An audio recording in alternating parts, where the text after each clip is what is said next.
શ્રી ગણેશાય નમઃ. મિત્રો, આપ જોઈ રહ્યા છો આપણી યુટ્યુબ ચેનલ આશીર્વાદમાં આપ સૌનું સ્વાગત છે.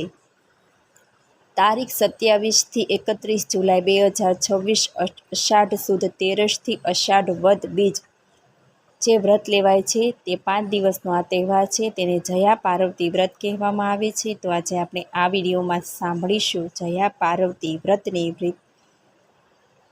વ્રતવિધિ તથા વ્રત કથા વિશે આજે આપણે આ વિડીયોમાં સાંભળીશું. જો આપને મારો વિડીયો પસંદ આવે તો લાઈક કરજો, શેર કરજો અને પહેલીવાર જો આ વિડીયો આ ચેનલમાં જોઈ રહ્યા હોય તો સબસ્ક્રાઈબ કરજો, જેથી મારા નવા વિડીયોમાં માહિતી તુરંત આપ સુધી પહોંચે. આ વ્રત અષાઢ સુદ તેરસને દિવસે કરવામાં આવે છે. એ દિવસે સવારે વહેલા ઉઠી નાહી ધોઈ શંકર પાર્વતીનું પૂજન કરવું. એ દિવસે મીઠા અને ગોળ વગરના ખોરાકનું એકટાણું કરવું અને છેલ્લા દિવસે જાગરણ કરવું. આ વ્રત કરવાથી સંતાન સુખ તથા સૌભાગ્ય પ્રાપ્ત થાય છે. અષાઢ માસમાં કુમારિકાઓ અને સૌભાગ્યવતી સ્ત્રીઓ મનગમતો ભરથાર મળે તથા શરીરની તંદુરસ્તી જળવાય એ શ્રદ્ધા ભક્તિથી જયા પાર્વતીનું વ્રત કરે છે. પુરાણોમાં સૌપ્રથમ આ વ્રત શિવજીને પ્રાપ્ત કરવા પાર્વતીજીએ કરેલું અને પાર્વતી માતાની પૂજા તથા આશીર્વાદથી સીતાજીએ શ્રીરામને પામવા માટે આ વ્રત કર્યું હતું એવું પણ કહેવામાં આવે છે. આ વ્રતના દિવસો દરમિયાન અબીલ, ગુલાલ તથા કંકુ તથા પૂજાના દ્રવ્યોથી મા જવારાની દેવી તરીકે પૂજન થાય છે. નિત્ય ગિરિબર રાજકિશોરીની પ્રાર્થના તથા માતાજીની આરતી પણ થાય છે. વ્રતની શરૂઆતમાં ગણેશની પૂજા થાય છે. શિવ પાર્વતી તથા રામ સીતાનું સ્મરણ કરી તેની પૂજા પણ થાય છે. આ સમગ્ર વ્રત દરમિયાન સૂકા મેવો, કેરી તથા મીઠાઈઓનો પ્રસાદ થાય છે. કુંવારિકાઓ તેમની બહેનપણીઓ સાથે બગીચામાં તથા મંદિરોમાં જઈ વિવિધ રમતો રમે તથા કમરમાં ખોસેલી સૂકા મેવાથી ભરેલી પોટલીઓની ઉજવણી કરે છે. 5 દિવસ પૂર્ણ થતાં વ્રતની ઉજવણી થાય અને છેલ્લા દિવસે રાત્રિ જાગરણ થાય છે. આ વ્રતનો સમયગાળો 5, 10, 15 કે 20 વર્ષ સુધીનો હોય છે. આ વ્રતમાં નાની મોટી કુંવારિકાઓ શિવ મંદિરોમાં શિવ પાર્વતીની પૂજા અર્ચના કરે છે. વ્રત દરમિયાન પાર્વતીજીની તપસ્યા વિશે તથા કલ્યાણકારી સદાશિવ ભોળાનાથના આશીર્વાદ માટે ગુણગાન ગવાય છે. જયા પાર્વતી વ્રતની વ્રતકથા. કાશી નગરીમાં સદાચારી, સત્વાદી અને સેવાભાવી એક દંપતી રહેતું હતું. તેઓ આખો દિવસ પ્રભુ ભક્તિમાં લીન રહેતા હતા. ભૂખ્યા જનોને તથા અભ્યાગતોને ભોજન કરાવતા હતા. નિરાધારોને આશરો પણ આપતા હતા. ઈશ્વર કૃપાથી આ દંપતી પાસે પરિશ્રમથી પ્રાપ્ત કરેલી અખૂટ સંપત્તિ પણ હતી. તેઓ ગુરુકુળોમાં સખાવત પણ કરતા હતા. પતિ પત્ની બંને એકબીજાના સહકારથી સદાવ્રત તથા સેવા કાર્યો કરતા હતા. તેમનોમાં સહેજ પણ અભિમાનનો છાંટો ન હતો. કાશી નગરીના સમગ્ર પંથકમાં આ દંપતીની પ્રસિદ્ધિ ફેલાવા લાગી. દૂર દૂરથી શ્રેષ્ઠીઓ તથા સંત મહાત્માઓ પણ તેમના દર્શને આવવા માંડ્યા. એક વખત મહર્ષિ નારદ મુનિ કાશી નગરીમાં આવ્યા. તેમણે આ ગૃહસ્થીનો મહિમા સાંભળ્યો. તેમને પણ આ ગૃહસ્થીને ત્યાં જવાની પ્રેરણા થઈ. નારદ મુનિ ફરતા ફરતા ત્યાં આવી ચડ્યા. ગૃહસ્થે તેને આવકાર આપી ફળફળાદિથી સ્વાગત કર્યું. નારદજી પ્રસન્ન થયા. નારદજીએ પૂછ્યું, કેમ છો, મજામાં ને? ગૃહસ્થે કહ્યું, હા મુનિરાજ, આપની કૃપાથી સર્વ વાતે સુખી છે. પણ બોલતા બોલતા તે ખચકાઈ ગયા.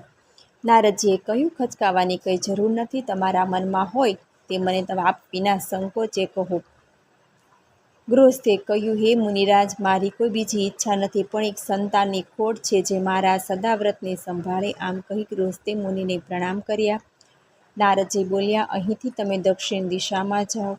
ત્યાં એક અબુજ શિવલિંગ છે. ઘણા વર્ષોથી તેની કોઈ પૂજા કરતું નથી. ત્યાં જઈ તમે શંકર પાર્વતીની શ્રદ્ધાપૂર્વક સેવા પૂજા કરો તો સદાશિવ ભોળાનાથ તમારા પર પ્રસન્ન થશે. તમારી મનોકામના પણ પૂર્ણ થશે.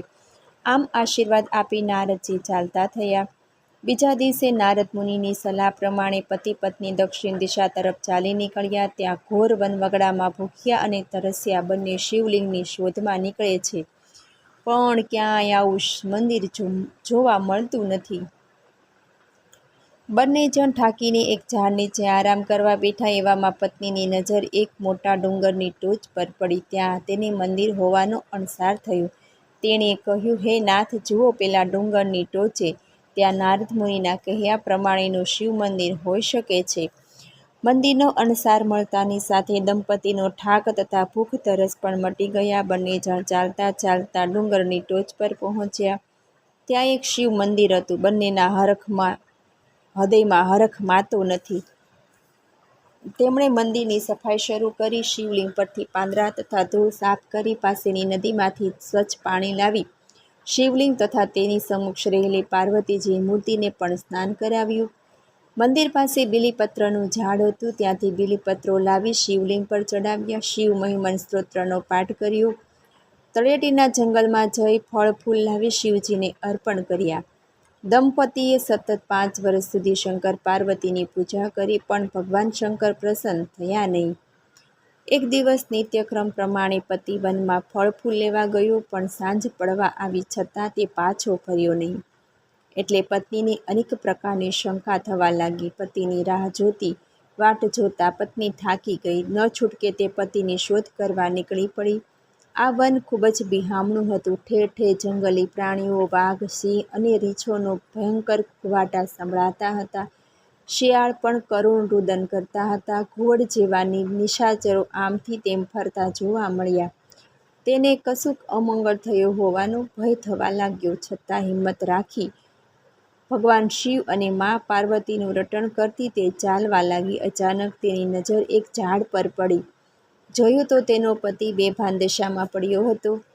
તેના પગમાં અંગૂઠામાંથી લોહી નીકળતું હતું. તેણે જોયું તો પતિના પડખામાં એક કાળો નાગ ફૂફાડા મારતો જતો હતો. થોડી ક્ષણો પછી તેણે આંખો ઉઘાડી. ત્યાં તો તેની સમક્ષ 16 શણગાર સજીને ઊભેલા માતા પાર્વતીજી પ્રગટ થયેલ જણાયા. માતા પાર્વતીના દર્શનથી તેનામાં નવીન ચેતના આવી. માતા પાર્વતીને જોતાં જ પત્ની તેના ચરણોમાં પડી ગઈ.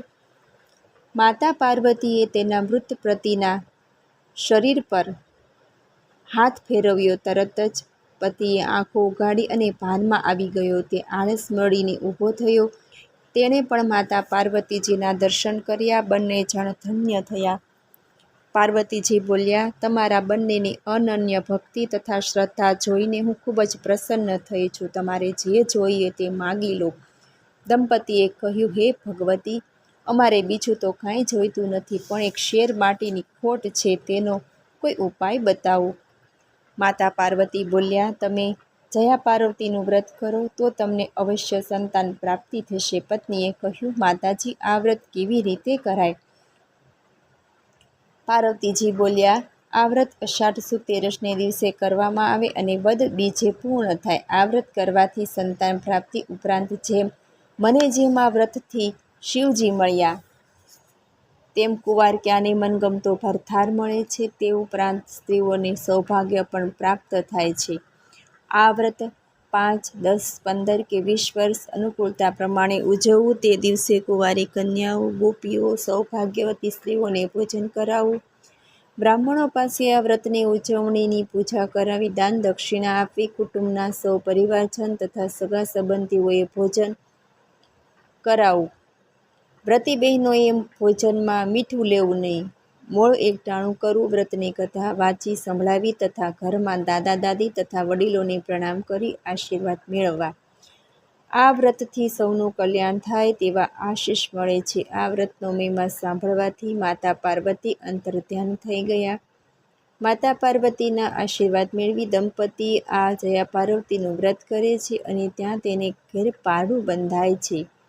પુનઃ કાશી નગરીમાં સૌ કોઈ આ દંપતીના દર્શને આવે અને જયા પાર્વતી વ્રતનો મહિમા જાણે છે. કાશી નગરીમાં પણ કુંવારિકાઓ આ વ્રત લે છે. જયા પાર્વતીનું વ્રત જેવી રીતે આ દંપતીને ફળ્યું તેવી રીતે સૌને ફળે છે. આ વ્રતની કથા સાંભળનાર તથા સંભળાવનારને આ વ્રત કર્યાનું ફળ પામે છે. શ્રદ્ધાથી કરેલું વ્રત કે કોઈ સેવા કાર્ય વ્યર્થ જતું નથી, તેનું ફળ અવશ્ય મળે છે.